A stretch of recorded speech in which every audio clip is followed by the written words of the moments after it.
Good morning everyone, Vive la France.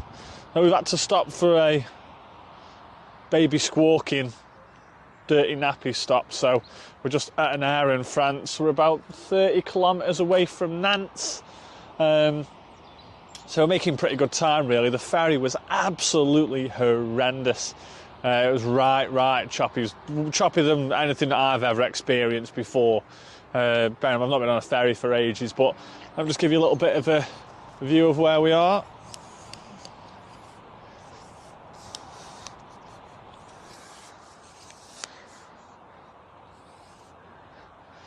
So this is a view of this high quality air in the middle of France. Shell garage over, it's literally the first time we've stopped, so we've done a good couple of hours, so we're thinking about swerving Nantes and just maybe going straight to La Rochelle or stopping a bit further on than Nantes because we're making such good time, but a lot of it depends on how Damien does. As we'd made such good time in the morning, we didn't want to pass up the opportunity to do a little bit of sightseeing whilst we had some daylight, so we decided to get the bridge over from La Rochelle to Ile de Ré.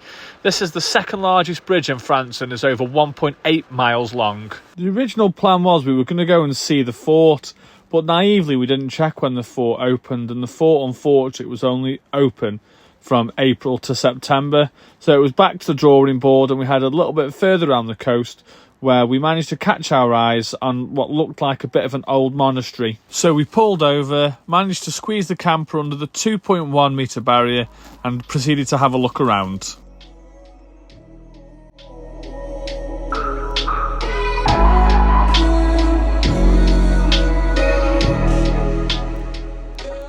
So this abbey, named l'Abbaye de Châtelliers, is a listed historical building and today remains one of the most beautiful ruins in the whole of France. The site offers spectacular remains of the abbey built by Cistercian monks in 1156 who first settled on the island and developed wine and salt trade. It's an exceptional piece of heritage to visit, free in all seasons, to admire the church's ruins, its galleries, its cloister garden and its former rectory for the monks.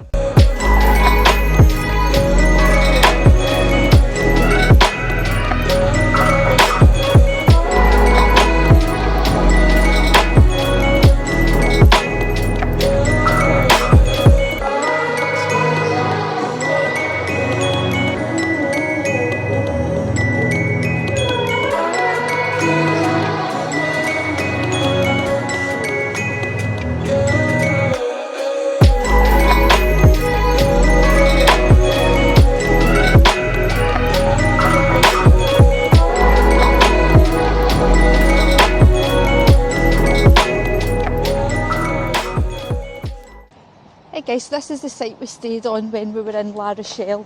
I'll pop the link for it down below. We found it on Search for Sites. I think we're going to end up paying about €12.50 a night. It's a really nice site. I'll put the camera up in there in a minute so you can get a little look around. The only drawback is there's no toilets, so we've had to use the porta potty. The site itself's about a 3 kilometre walk down to the harbour and then into the main, or the old town of La Rochelle. We went there the first night we got here, had some drinks in a Scottish pub. They do a very nice mojito, my favourite. Got some Dominoes on the way back, which we reheated most of the next day on the Kadak. Just going to extend the camera just now so you can get a look around.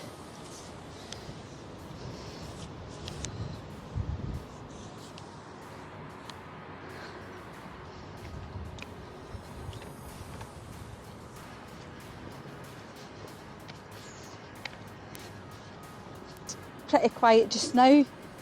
Had a really good sleep the last couple of nights, which has been good. The birds during the day, I wish I had it on camera now, they make some noise. Not as bad as the ones back home though. They seem quite happy birds. So today we're just packing up the van just now. We're going to head south towards Spain, but before we hit Spain we're going to stop at the Dune Du Pilat, which is apparently Europe's largest sand dune.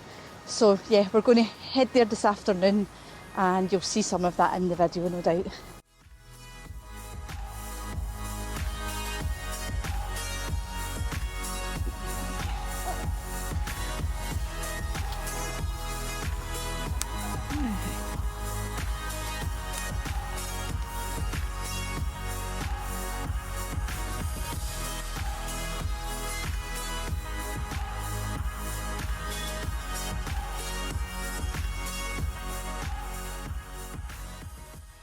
Morning everyone, welcome to Dune Du Pilat. This is the morning after our first night of wild camping.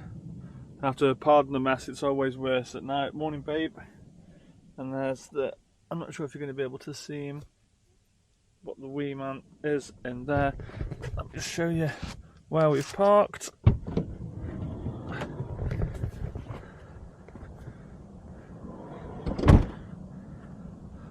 So as you can see, it's like a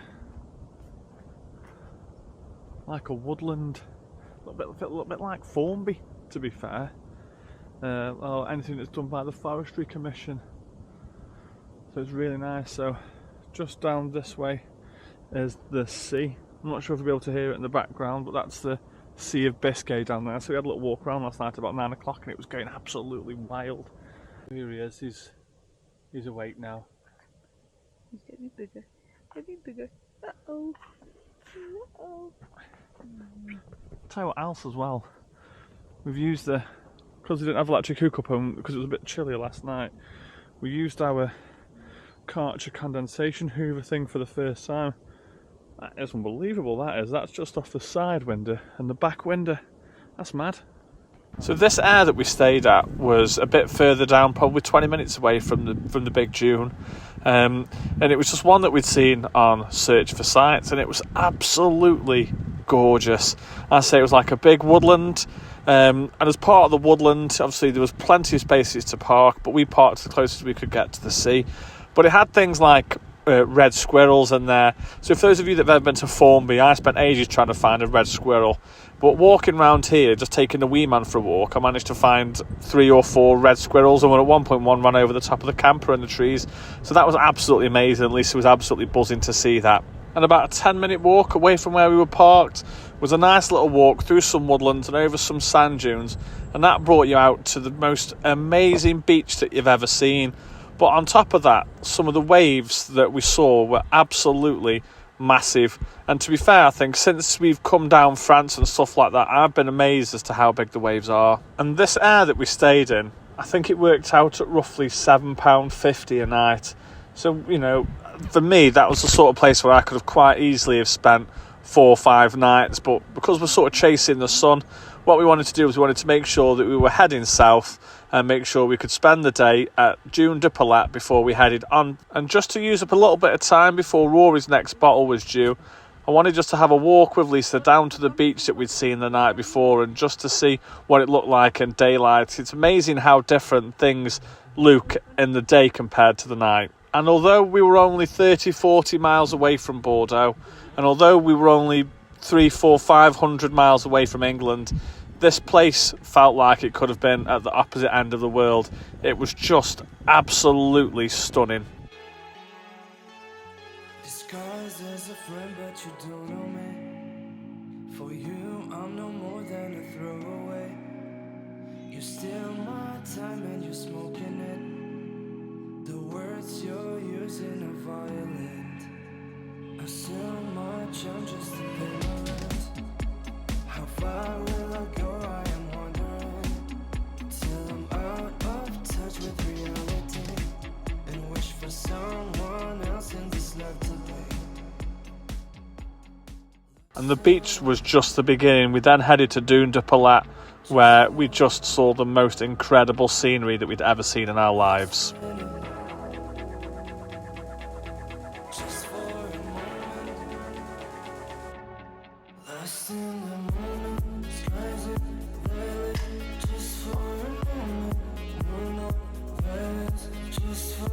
The Dune Du Pilat is the tallest sand dune in Europe, standing at over 100 metres high and almost 3 kilometres in length.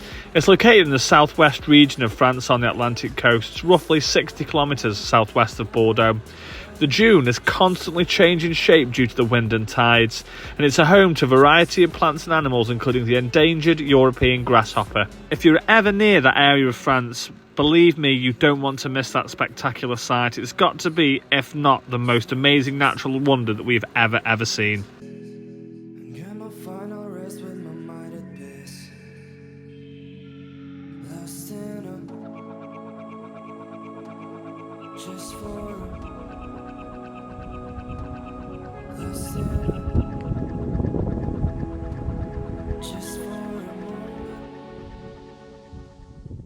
So that's us done now. Just left Dune Du Pilat. Dune Du Pilat. Dune Du Pilat. I'm probably still pronouncing it. Yeah. And I've got to say, I've got to say that is probably the best natural thing that I've ever seen before in my life. And to be fair, it was only Lisa that suggested it. It's why we decided to stop in this part of France. It was definitely 100% worth it. It was Europe's biggest sand dune that's 100 metres up in the air, and just the views that it gives you all around is brilliant. So if ever you get the chance, you must definitely make sure that you go and do it. Yeah, definitely worth the 10-minute hike to the top through the sand. Yeah. Oh yeah, I mean, it literally goes from ground level to 100 metres up in about 11 minutes. All up sand as well, so you go 2 steps up and you slide 1 step back down. So we're on our way to San Sebastian now, so making our way into Spain. Arrival time has got it down for 11 minutes past 8. It's now 10 to 6, so 2 hours and a half, but obviously the wee man will need feeding, so that'll probably venture into 3 hours. So tonight will be our first free, no electric hookup stay with Rory ever. Last night it cost us like £7 or something like that, so I'm a bit nervous about that because it's right in the middle of San Sebastian. I'm going to have to drive through San Sebastian in the dark, but hopefully we'll be alright. But all round today it's been an absolutely brilliant day.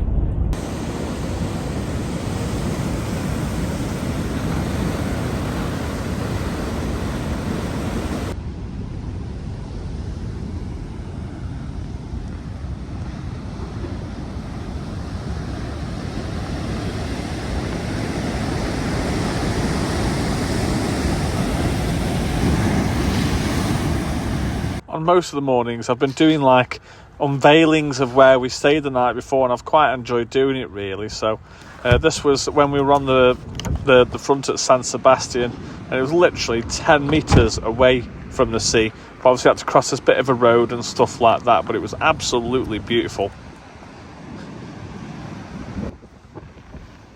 And we'll just do a little bit of a 360 now, just so you can see all around us and see exactly where it was that we parked and what the backdrop was. Today guys, we're in San Sebastian. We're going to spend the day here after being parked up not too far along there. Park up's not ideal, so we're going to head to the Caravan and Motorhome Club site that we were due to be there tomorrow night, so we're going to head there a day early, but we're going to get to see some of this gorgeous place before we go. Just so you can see our parking spot from above, so we're just about there, just over the other side is the road. I'm not sure if you can see the waves from up here, but they're absolutely massive. Since we've been in France and on this sort of west coast, I've never seen waves like it. It was the same as yesterday when we were at the other park up by the dunes. It's just absolutely mental. When we got here last night at about 9:30, 9:45, the waves must have been quite a bit worse, because the waves and the spray was coming over the top of the wall. So like I say, it looks wild now, but it must have been even wilder last night. Now, we were quite fortunate really, so where we were parked up against the bottom of the hill, we had no idea it was at the top of the hill. And when I took Rory on his morning walk down to the bay on San Sebastian, when I was walking back, I saw this massive, almost like Christ the Redeemer at the top of the hill, and that was when I discovered Mount Urgel. So Mount Urgel is actually an iconic hill in the city of San Sebastian. So it was originally a site of a fortress during the medieval period. The hill offers some of the most amazing views of the Bay of La Concha, which is the Bay of San Sebastian. So it's an amazing spot and a really popular spot for hiking and picnics because it's really high up and it's many steps. On the top is a statue of the big man, or you might know him as Jesus, and that is a really famous landmark in San Sebastian. It's a really popular spot for photographers to capture the sunset. And on the top of the hill there's a viewpoint from where you can see the entire city. And there are also the remains of a medieval castle on the hill.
Good morning everyone. Welcome to sunny Spain. We've had a problem overnight. We've had loads and loads and loads of rain. So I've come in this morning and the awning was bowed from the weight of the rain. So then what's happened then is that rain, as it's pooled, as it's been pushed up to get rid of the rain, well, I'm assuming this is where it's come from, but in here, as you can see, let me get the tool so you can see. I mean, that's, you can't see where else it might have come from unless it's run from the inside there, but there is a lot of rain here. Problem with that being is this is where we stored clothes and washing and all that, so that, you know, camping at the best of time, the wet is your enemy, but when you're living in your van, it causes massive problems indeed. We're supposed to be off the site tomorrow. We had like weather warning for the last 2 days. Let's have a look. That's what it looks like outside.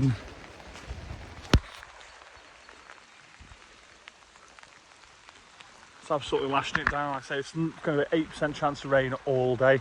But like I say, we're supposed to be off tomorrow morning. I just don't know what. Might have to extend by a day and just try and let the awning, because we're at the capacity for the roof box anyway, for the storage box at the back. So you know, if there's putting this awning away wet and the carpet wet and the porch door wet, could add an extra 4 or 5 kilos easy, and I don't fancy risking that.